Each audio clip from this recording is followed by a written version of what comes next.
ચાલો બાળકો ધોરણ 6 માં ચાલો વિષય ગણિત કાઢો એમાં પ્રકરણમાં છેલ્લે કેટલા દાખલા જોયા હતા આપણે કેટલા દાખલા જોયા હતા છોકરાઓ 1 2 3 4 અને 5 દાખલાની ગણતરી કરીને તમને ગણાવ્યા હતા હવે આપણે એનાથી આગળના દાખલા ગણીશું આગળમાં છઠ્ઠો દાખલો છે એમાં શું કીધું છે તરત પહેલાની સંખ્યા આની આગળમાં તરત પછીની સંખ્યામાં 1 ઉમેર્યો તો તરત પહેલાની સંખ્યામાંથી 1 બાદ કરો તો ચાલો 94 માંથી 1 બાદ કરો કેટલા થાય તો તરત પહેલા કઈ સંખ્યા આવે 93 અહીંયા કેટલા છે ભાઈ 10000 છે એમાંથી 1 બાદ કરો તો 9999 ચાલો અહીં કેટલા છે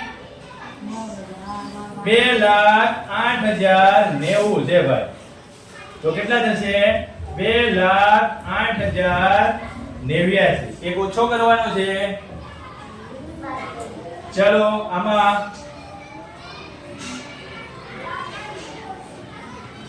76,54,321 એમાંથી એક ઓછો કરો ચલો 76,54,320 છઠ્ઠો દાખલો છે એક ઉમેરતા જાઓ અને એક બાદ કરતા જાઓ જો એક ઉમેરતા જાઓ તો તરત પછીની સંખ્યા મળે એક બાદ કરતા જાઓ તો તરત પહેલાની સંખ્યા મળે આટલું ગણિત છે બહુ યાદ રાખવાનું પણ નથી તમારા જોડે સરળતાથી તમને યાદ રહે એવા દાખલા આપેલા છે તો ચાલો વચ્ચેની સંખ્યા આમાં તો આવડે કે ન આવડે એવું નથી ભાઈ વાંચો શું કીધું છે કે નીચે આપેલી સંખ્યાઓની જોડીમાંથી સંખ્યા રેખા પર કઈ સંખ્યા ડાબી બાજુ આવશે અને કઈ સંખ્યા જમણી બાજુ આવશે તે જણાવો તથા તેની વચ્ચે આ બેમાંથી કયું નિશાન મૂકશો એનો ઉપયોગ કરશો ચાલો આ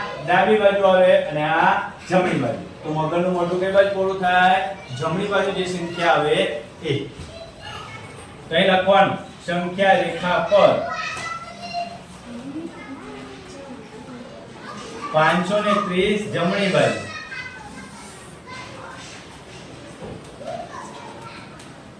અને 503 ડાબી બાજુ તો નિશાન તો આપણે મૂકી દીધું વચ્ચે એ જ રીતે 370 સંખ્યા રેખા પર 370 ક્યાં આવશે પહેલા નક્કી કરો ને તમે સંખ્યા રેખા ઉપર 307 નાની છે કે મોટી 370 એ 307 કરતા મોટી છે તો મોટી હોય એ 370 ક્યાં આવશે જમણી બાજુ આવે અને 307 ક્યાં આવે ડાબી બાજુ આવે ભાઈ ચાલો આમાં નક્કી કરો ચલો જો આ પાંચ આંકડા છે આ પણ પાંચ છે અહીંયા 98 છે અને અહીંયા 56 છે તો દેખીતી રીતે 98 વાળો સંખ્યા મોટી થશે જે સંખ્યા મોટી થશે જમણી બાજુ જશે 98 જે 765 ક્યાં જતા રહેશે જમણી બાજુ જાય 56,789 ક્યાં જશે ડાબી બાજુ જાય બરોબર તો એ ડાબી બાજુ લખી નાખવાની હવે અહીં ધ્યાન રાખો 98,30,415 છે આમાં કેટલા છે ભાઈ 1 કરોડ છે આપણે અહીંયા કોન્સન્ટ્રેશન રાખવાનું કઈ મોટી થાય 1 કરોડ વાળી તો જમણી સાઈડ કઈ જશે 1,23,001 જમણી સાઈડ જશે ભાઈ તો આમાં મગરનું મોઢું કોની બાજુ પોળું આવશે જે બાજુ જમણી સાઈડ જાય ને સંખ્યા એ બાજુ આ 98 લાખ વાળી સંખ્યા ડાબી બાજુ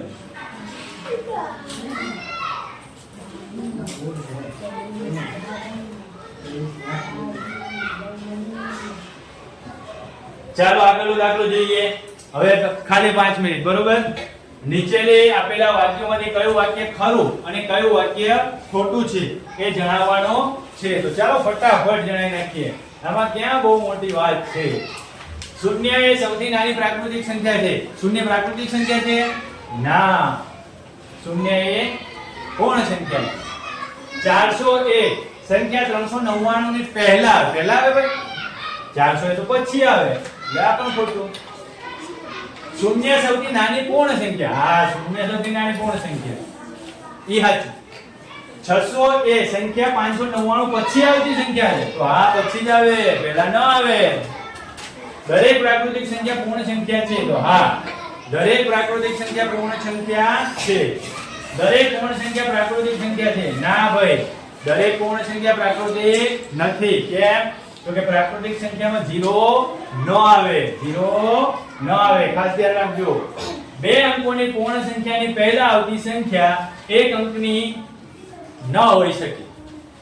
બે અંકની પૂર્ણ સંખ્યા હોય, બે અંકની પૂર્ણ સંખ્યા 10 છે, એની પહેલા 9 આવે. આ એક અંકની નથી હોઈ શકે. કેમ ન હોઈ શકે?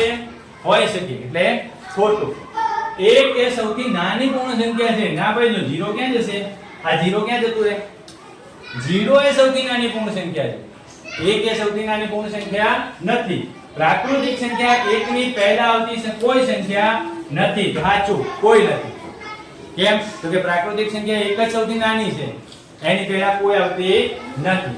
પૂર્ણ સંખ્યા એકની પાસે તેની પહેલા આવતી કોઈ સંખ્યા નથી. ખોટું. એના પહેલા આવતી સંખ્યા 1 છે. કેટલી છે?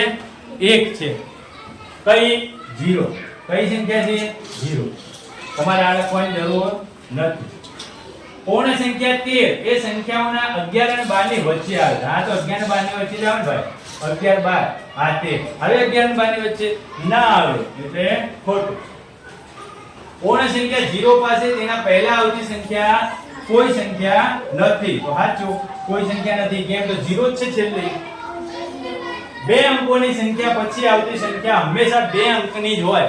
ભાઈ, બે અંકોની સંખ્યા પછી આવતી, જો બે અંકોની સંખ્યા 99 છે, એના પછી 3 અંકની સંખ્યા આવી, એટલે આ વાક્ય શું થઈ જાય? ખોટું થાય. બે અંક પછી 3 અંકની આવે, 3 અંક પછી 4 અંકની સંખ્યાઓ આવે. આ ખરા ખોટા છે, તમારે ખાસ સમજીને આવા પ્રશ્નો જ પરીક્ષામાં પૂછાશે. બરોબર? Okay, thank you. આવજો.